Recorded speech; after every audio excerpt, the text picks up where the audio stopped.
cannot believe that it took me this long to confirm that everything that happened solely happened in his mind. Literally up until yesterday.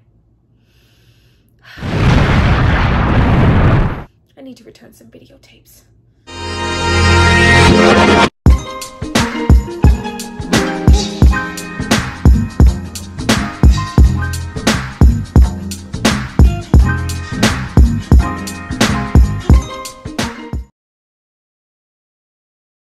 Guys, welcome back to my channel. It's Tyra here with another struggle review, here to discuss American Psycho. Now, this movie is from 2000. It stars Christian Bale, Jared Leto, William Dafoe, all the good dudes. Spider-Man, Joker, Batman, everybody's here. Now, before I get into breaking this movie down, there has been, a billion theories as to, did this actually happen, or was this solely in his mind? Me, for one, I always thought that it was solely in his mind, but there was always a sprinkle of doubt up until yesterday.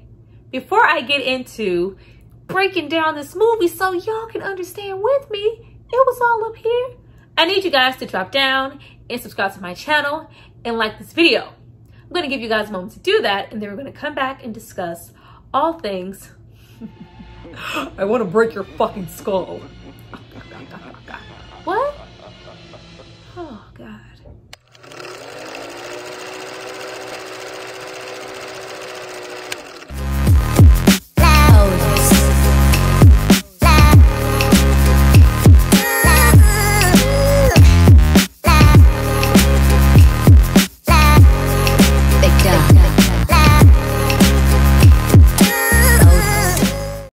Now that you guys have hopefully subscribed to see more of me, let's get into this movie. This movie was directed by Mary Herron. She really didn't go on to do much after this or before this. There was a little, a couple of independent films, but nothing as epic as the American Psycho. Like, I just love the fact that a woman directed this, and I wish she went on to do more because this was directed beautifully, especially that intro shot. We're going to get into, the title sequence and all of that. But a woman directed this. Like, we can go dark, y'all. Like, just know that I watched this way before I should have been watching this, and I went into this as a horror fan and loving all, the old school Psycho films, all the way from the very first one to the very last one, and the sicker and sicker they got with Norman Bates. And going into this and not really knowing any better, I was just assuming this was your typical stab, stab, stab Norman Bates movie. I was so wrong. Why don't you get on all fours so she can see your asshole? Don't just look at it, eat it. What? Eat the ass? Oh.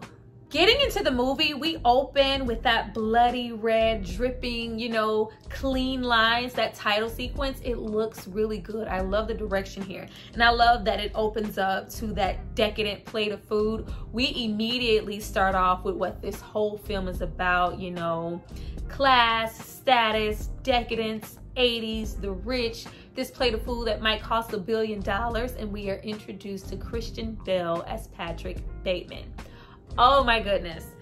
Christian Bale, and this is, one of his early, really big roles. This is the first role that I saw him in, just period. I didn't, meet him as Batman or The Machinist or, all of the many roles that he's taken on. I met him as Patrick Bateman. So any other thing that I saw him in after this, I just saw crazy. But we meet him and his ability to just throw himself into a role, whether it's, through acting, character acting, his whole physique, the transformation of it all. And here he represents perfection, and boy, is he fucking perfection. The movie immediately lets us know that Patrick is out of touch with reality. It was in our face right away. Now, as we see throughout the whole film, his interaction with the bartender, anytime someone tells him no, he feels like there's a sign of, someone not taking him seriously, disrespecting him, one-upping him on any small little thing, and we're gonna get to that small little thing. It drifts him off into this, sick, psychotic fantasy world, and he outlashes, but only in his mind. Hey, yeah, we don't take this anymore. We only use card. You stupid fucking ugly bitch. I want to stab you and play around in your blood. Yeah, here's your change. What? She ain't hit none of that. because I knew that didn't even happen.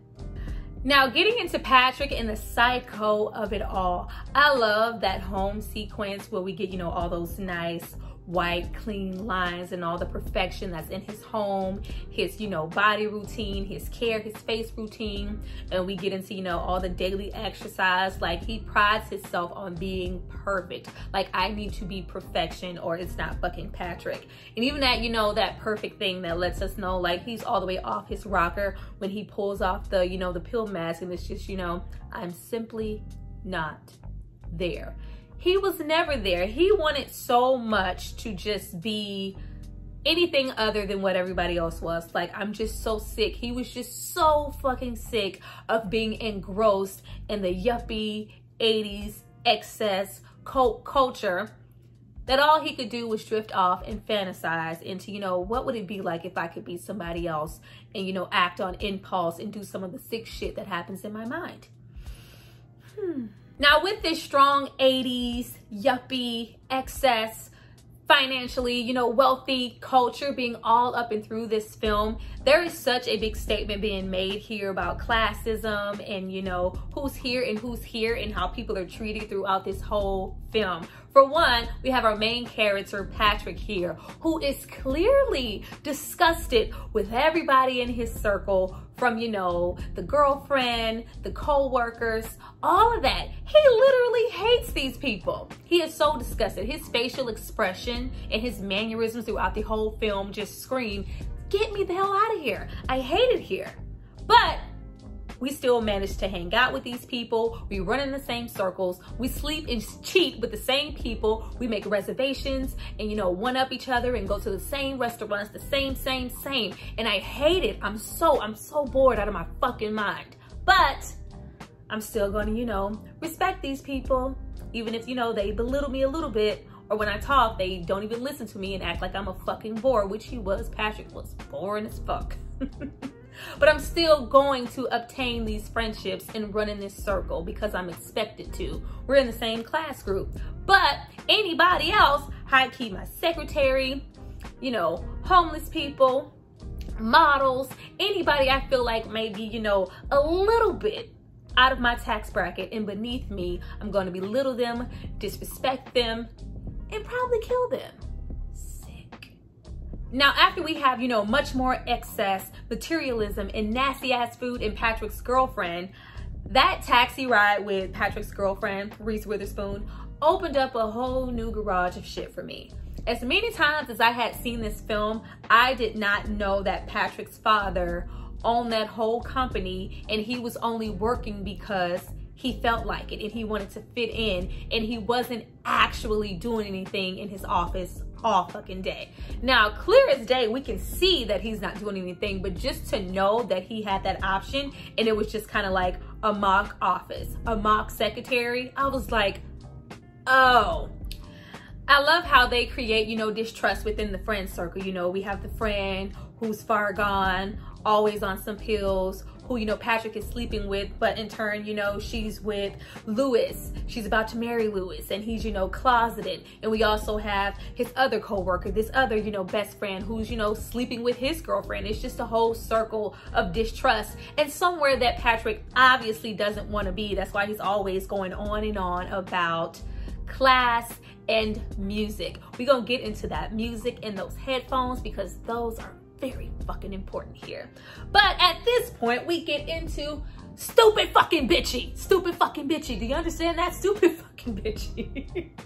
We get into that and we get into, you know, Patrick's, you know, delusions. He's, you know, cornered a woman or, you know, walked with a woman on the street and it's made to look like he killed her and there's, you know, some stains on these sheets that he just cannot get out.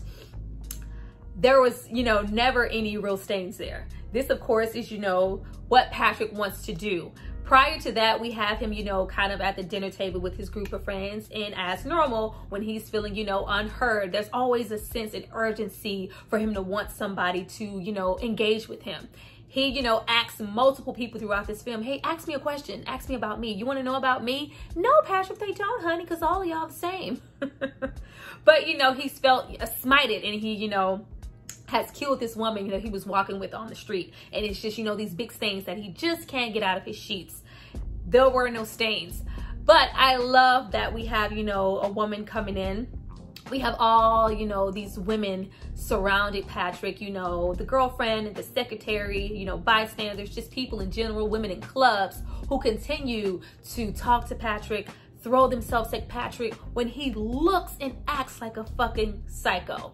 On the surface, I'm not talking about the fantasies, just his appearance and his demeanor is just so off-putting. But just because of his status and all the excess and all the money and who he is, there's always a woman that, hey, Patrick, want to link up? Want to go out on a date? Yeah, no, I don't. Them damn facial expressions, that goddamn Christian Bale. To the women, Patrick could literally go out with anybody, but he picks and chooses who he wants to go out, and it's just so strategic. And I didn't notice it before because we all have, you know, them all being in the same friend circle, but he wants to go out with the pill-popping, delusional, nodding and fading girl. And it's just like, why would he want to go out with this girl? But there's all this talk about reservations and going, you know, to Dorsia. Oh, Dorsia? You can get us into Dorsia? Like, oh, I'll get up and be sober for that. Patrick literally takes this woman out to a whole different restaurant, but she's so high that she doesn't realize that it's not Dorsia, just so she can brag and say, hey, Patrick got us in. The status and the status quo and who can do what and who can get who into where is so important. It holds so much importance in this circle that it's sad. And it keeps Patrick, you know, horned in. He can't go out of this circle, but he wants, you know, control. He can control the woman like that, or have, you know, moments where he tell, you know, the secretary, yeah, don't wear that suit. I don't like that suit. And wear high heels and wear your hair up and do this. He wants to have some type of control somewhere because he can't do that in real life, and he can't do that with his girlfriend, which has him slip more off into fantasies, and we get into, you know, the pornographic magazines and the pornos in the background, just to play on, you know, scenarios with his imaginations to kind of mesh his reality with, you know, the porno thing and put it all together. So we have this sick fantasy of his in his mind and the psycho shit going on. But we also have what he's been watching, the threesomes, the pornos, and then we put all that shit together and we get weird. And it's at that point that we get into Paul Allen in the business card scene. Oh my goodness, the extra voiceover of it all. I love this scene because it gives us a fine point at how sick and obsessive Patrick really is about such frivolous things. But I love that it's not just him, it's everybody. We get introduced to Paul Allen, aka Jared Leto, and he immediately doesn't know who Patrick is. Patrick and everybody else looks so much the same as far as the suits, the glasses, the haircut. He's often mistaken for someone else, you know, a Michael, a Marcus, a Billy, a Bob. Like, who are you again? Because all of you are the same. Nothing is making you stand out. If you're gonna need something that's gonna make you stand out and make you a little bit special, you need to be over a certain case, or be able to get into a certain restaurant, or have a certain business card. Let's see Paul Allen's business card. Oh my God. Look at the thickness of the card. Look at the off-white. Look at the braille writing. This eggshell white, this yolk white, this wall white, this Donald Trump white, this off-white, white. Like, bro, relax, it's okay. But he is profusely sweating and so upset at the fact, like, bring, you actually had the audacity to come up in here and one-up me with my fucking business card and the print and the whiteness and the thickness of it and walk off? Gotta kill that nigga. Woosah! Woosah! Since Patrick is so much in his body and profusely sweating and, oh my God, his card even has a trademark. Woo, this nigga trying me like, no, he's not. But in Patrick's mind, he is, and he just can't take it. I love that it's like displayed here as, you know, he's the true psychotic psychopath, the psycho in the group or just in the room or in the movie in general, when everybody around him is exactly like him. And I felt like the writer and the director was trying to say, like, this culture in general is fucking crazy to be so obsessive in excess about everything. Relax. But Patrick couldn't relax, and that's why we get, you know, in his mind, going out and killing a homeless person. And I love, you know, that conversation of like, oh, you need help. Let me help you. Yeah, I need to help you. Oh, it's a little too many people around. Let me put the gun away. Stab, stab, stab. Like, so psychotic and so crazy. And as the movie goes on, you see him get, you know, a little bit more, you know, outward about his killing and not really wanting to be so secretive. And then we just get to the point where he just doesn't care. He's doing these things out in the open and he wants to be found out and he wants to be caught up here. And then we get into more important scenes, you know, like the Christmas party with Evelyn. Like, Reese Witherspoon did a really great job playing, you know, the nonchalant, I don't give a damn, I'm here to party and party some more girlfriend. Like, she did amazing. But we get into Patrick just being so disgusted and more with, I really should have learned her name, the chick on all the pills. And just because Paul Allen is interested in her, like, even though she is whole insane in the membrane, I'm still gonna sleep with her. I still can hit that. I still have access to that. And you don't. That's one thing that I have over you, Paul Allen. But you have, you know, Reese Witherspoon. Oh, Patrick, there you are. Where you been hiding, baby? I've been here. You just didn't see me. Like, it's just so many small things that mean so much because it's just like he's suffering. It's like, I'm suffocating. I want to be noticed. I want to be heard. I want people to pay attention to me, care about me, engage with me. I want some life. This whole, everything here is lifeless. Nobody's noticing me. But y'all sure paying attention to Paul Allen? The little druggy girls all up in his face. And he can get into restaurants that I can't get into. Then he came in here and tried to flex with me on his business card. I gotta return some videotape. Now, getting into Paul Allen, we really get into Patrick descending all the way into his fantasies, the madness, and completely losing touch with reality. We get into them going out to a dinner that I personally think never happened, because throughout the entire movie, we literally have Patrick admitting guilt. Up until, you know, we have that huge admission of guilt at the end of the movie, we get into him just, you know, just in medium, you know, conversation. Oh yeah, how's the weather? Yeah, I killed 5 cats on the way here and I ate your mom. Yeah, so where do you tan? Like, it's just not there. But in Patrick's mind, it's there. And he also, you know, has Paul Allen enticing him. Like, hey, where's your girlfriend? Ooh, that's her name, little druggie. Her name is Cecilia. You know, where's Cecilia? And oh, like, I do this and I'm better than you. He just, in his mind, hears Paul Allen taunting him. And we go all the way off, you know, the rocker with, in his mind, you know, I got him so drunk and lured him all the way to my apartment. You know, had a whole, I like how the whole setup was there. Like, I have newspaper down, so, you know, I don't get no blood on my good shit. I have, you know, the whole, you know, raincoat on. And yeah, Huey Newton in the news. Ah, it's hip to be square. Yeah. Hi. And we get into all the facts. Now, and you know, after we leave, hey, Paul. Yeah, you. After we get into that. And him chopping fucking Paul to pieces. And it's beautiful because it's this all white room pretty much. And he is so pristine and so clean. That splatter of blood like halfway on the face is just so sick. So beautiful to look at.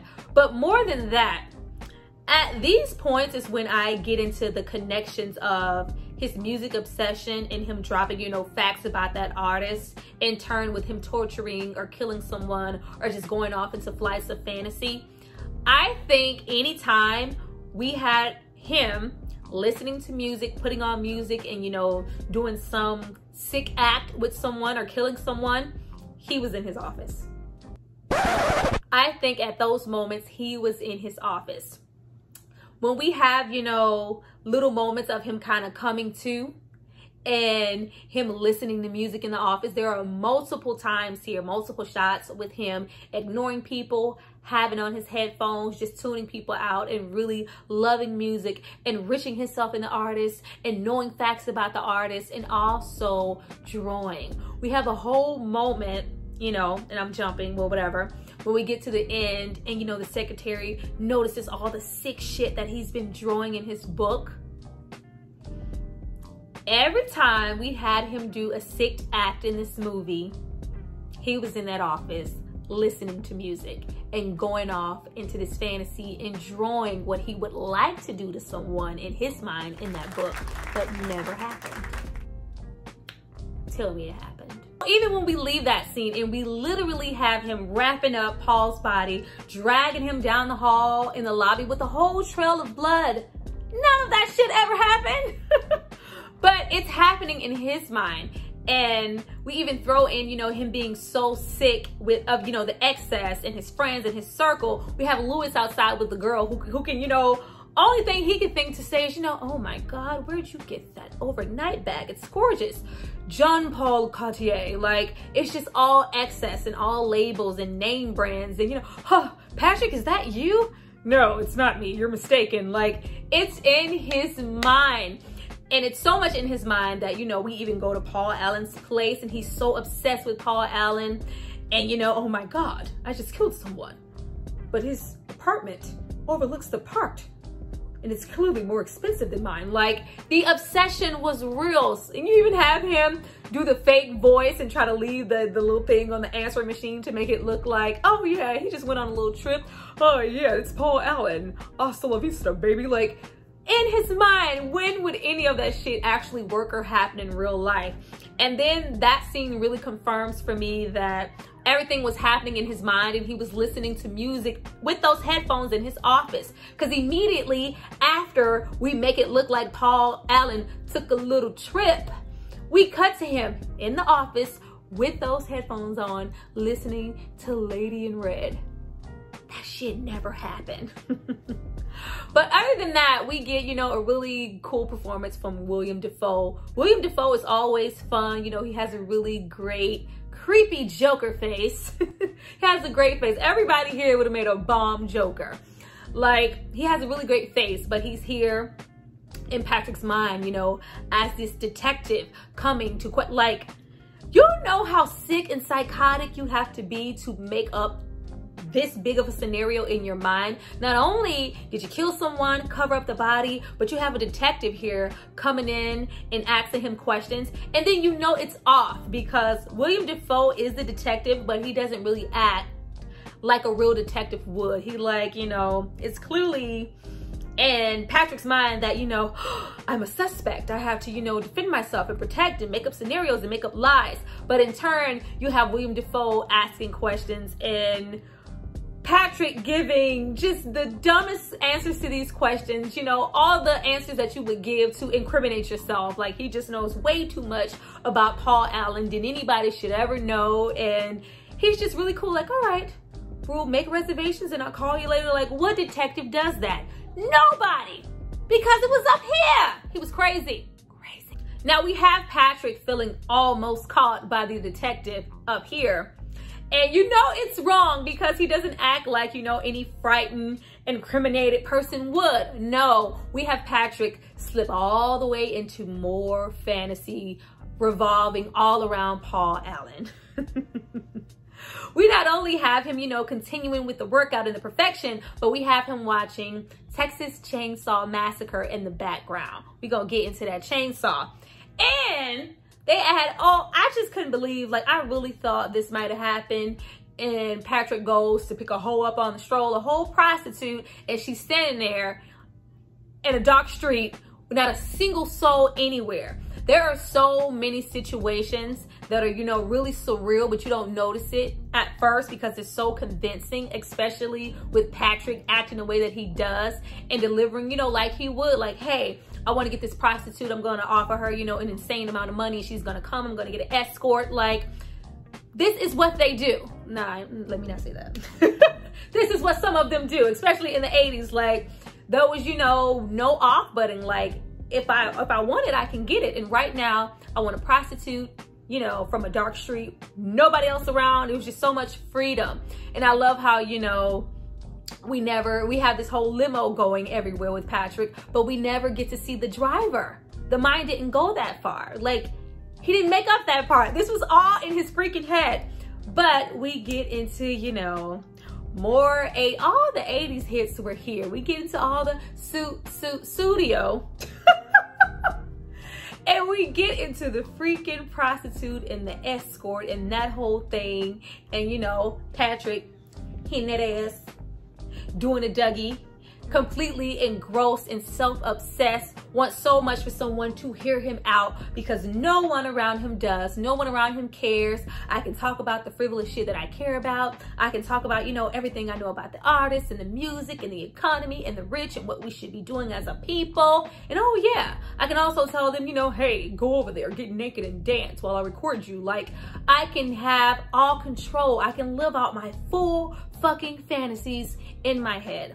Not only the threesome, my Dougie sexual fantasies, but I can also get a wire hanger and do some. I'm like, did he beat him with a wire hanger? Was this, you know, mommy dearest? You should see him, you know, can we go now? No, I'm not done yet. And they just walk out all abused and scratched up. Like, where are we doing this? Where?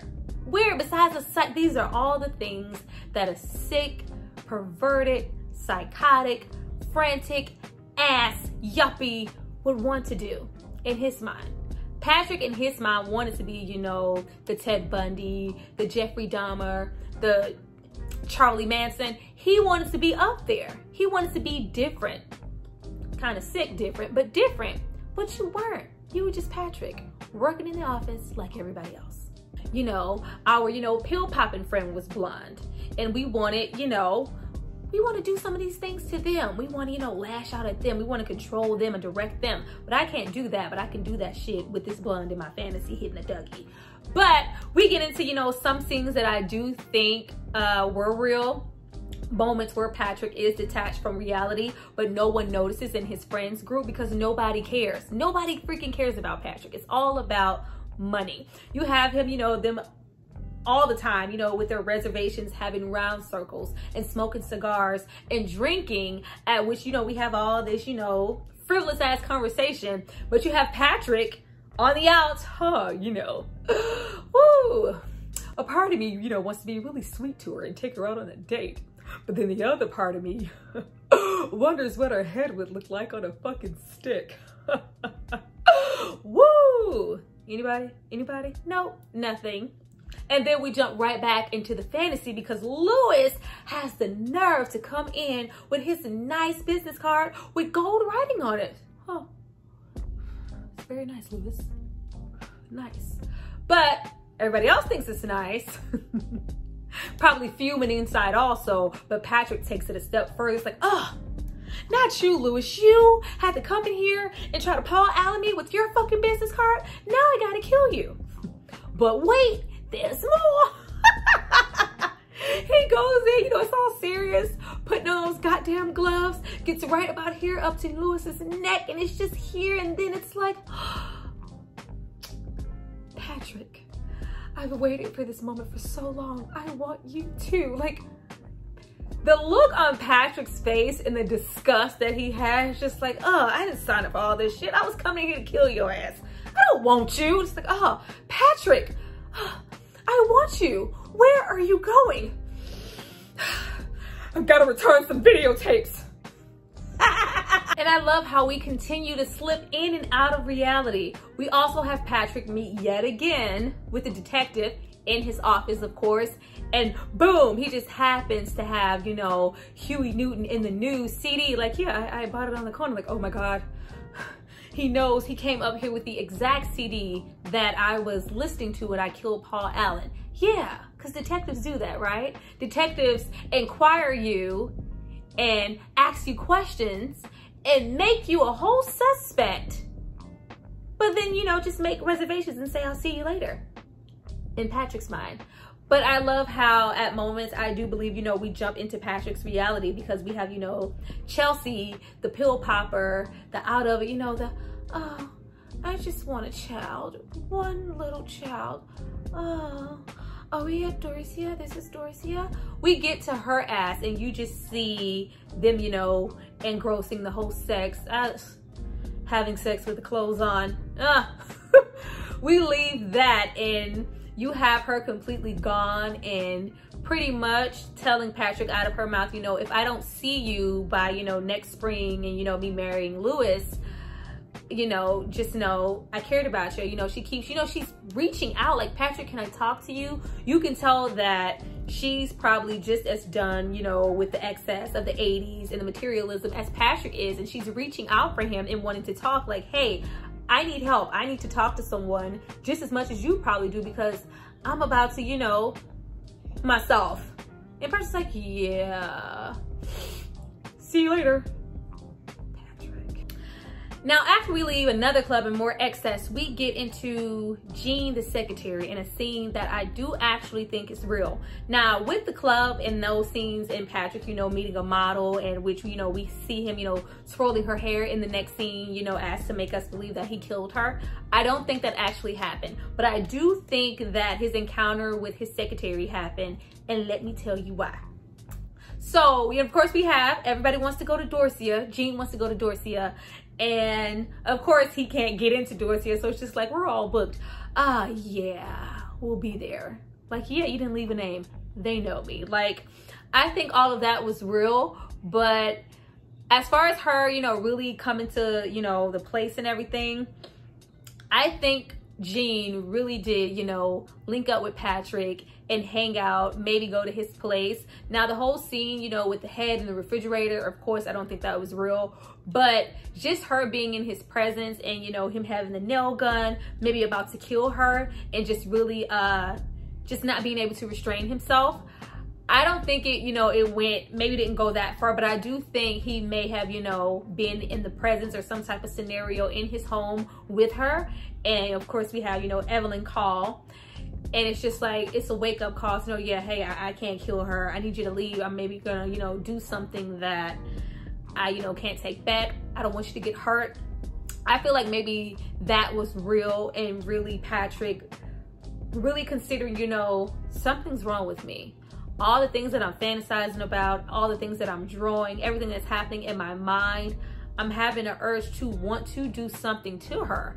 I'm having whole psychotic tendencies. Yeah, maybe you should leave. I think that part happened. Because unlike the other scenes where he does kill someone every single time, there was no music playing. There was no music anywhere.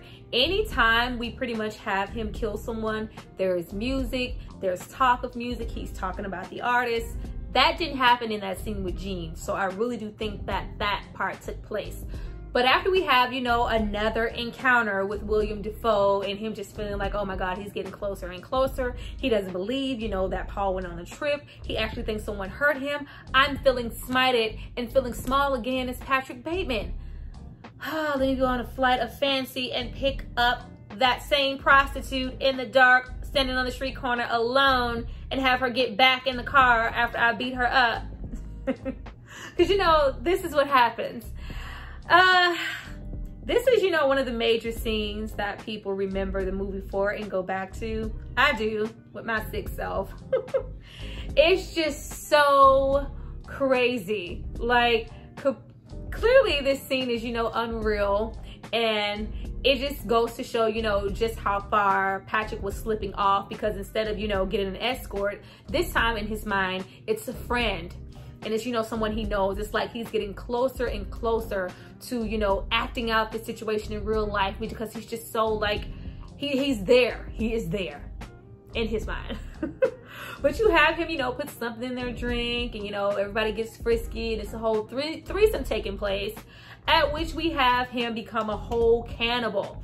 I have a sense that not only, you know, was Patrick, you know, maybe watching pornos, watching, you know, things like Texas Chainsaw, or, you know, we even have him, you know, mention Ted Bundy are really, you know, getting into serial killers and maybe like, in my fantasy, in this one, I'm, you know, into cannibalism and I'm trying to eat. We have him eating a girl and then he starts eating the girl, like, and it's just so sick. And you have him pop up from one of those covers and it's all bloody. It's like really animalistic. And then you get into shit just completely being unreal, because not only are we in Paul Allen's apartment, but it's completely a whole tombstone. We have dead bodies everywhere.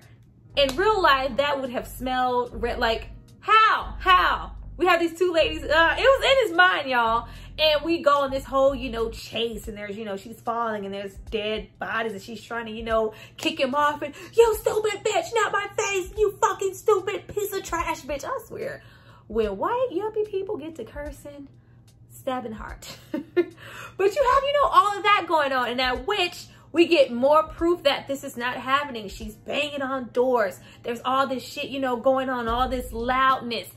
Him not only having sex in sneakers, but gets up ass naked in these sneakers, grab a chainsaw that nobody hears. Nobody hears her screaming. Nobody hears him with a chainsaw, running in the hallway, naked as fuck.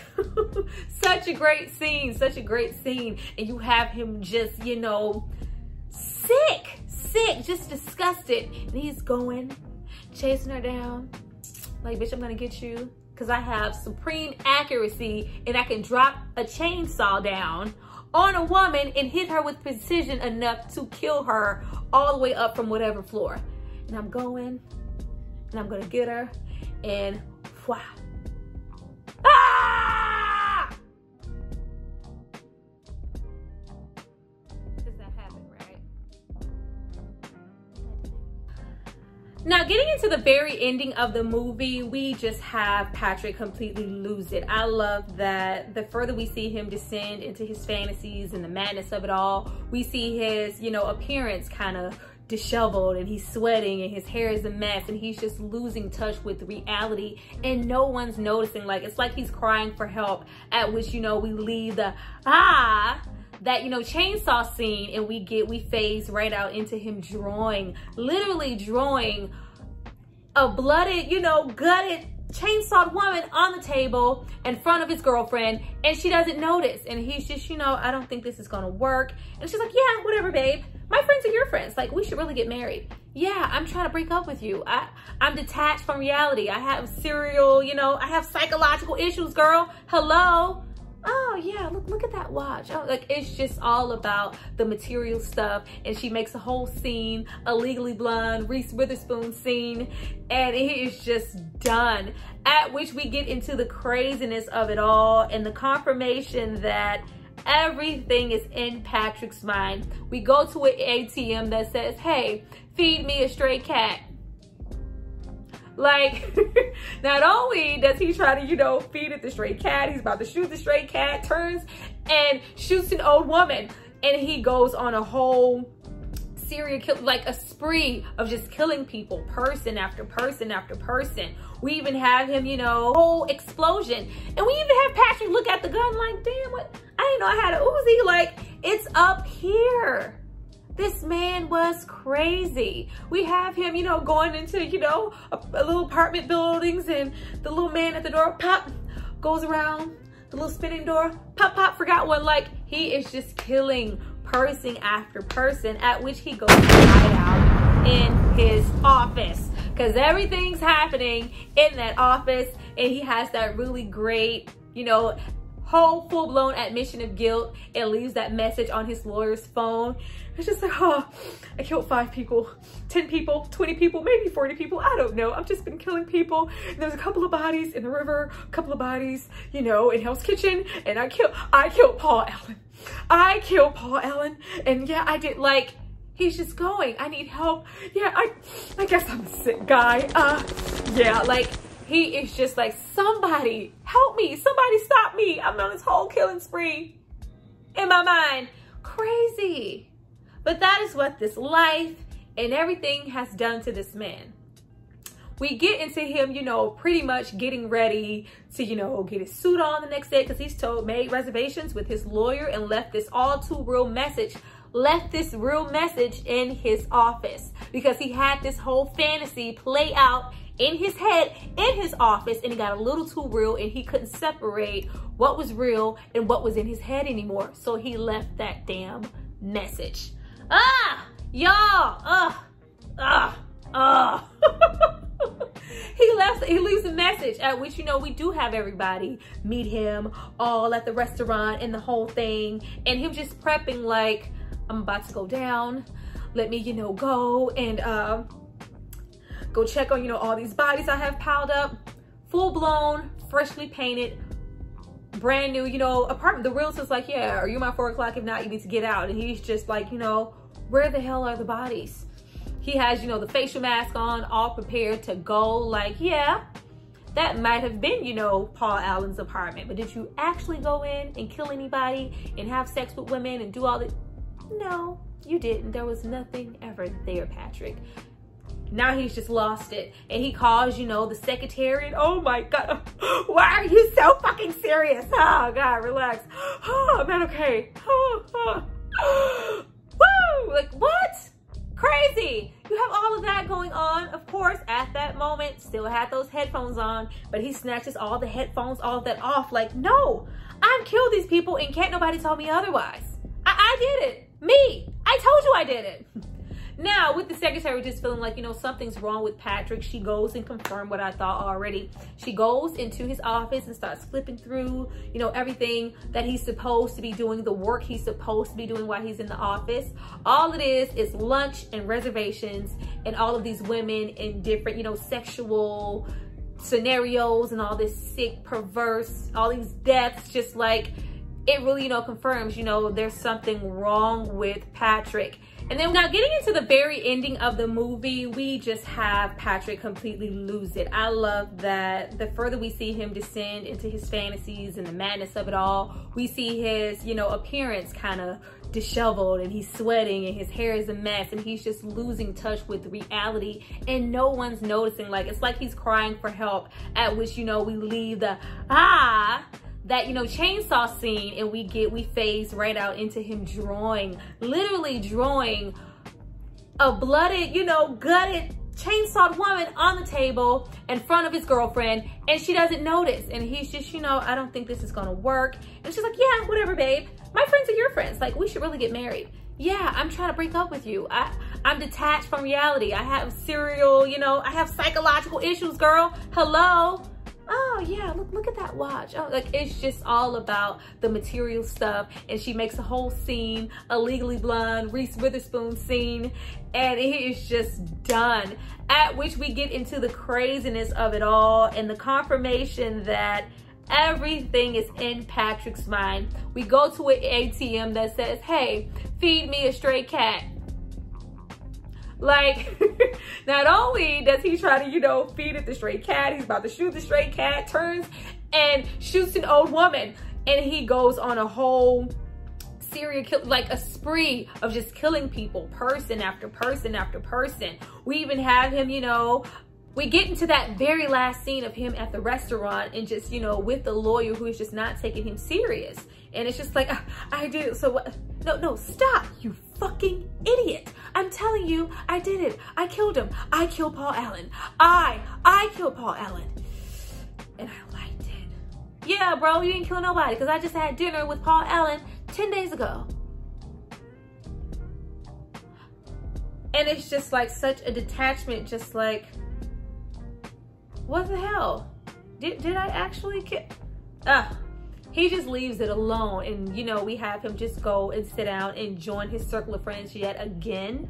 And it's just like him just like, I did it and I'm getting away with it. I have no repercussions for all this stuff that I've done in his mind at this point. But at that point, I just feel like he was gearing himself up to do these things in real life and really kill someone, and really, you know, it's just like, I'm in pain and I want to inflict my pain on everyone. And he has, you know, that really great monologue, and we just, you know, fade to black.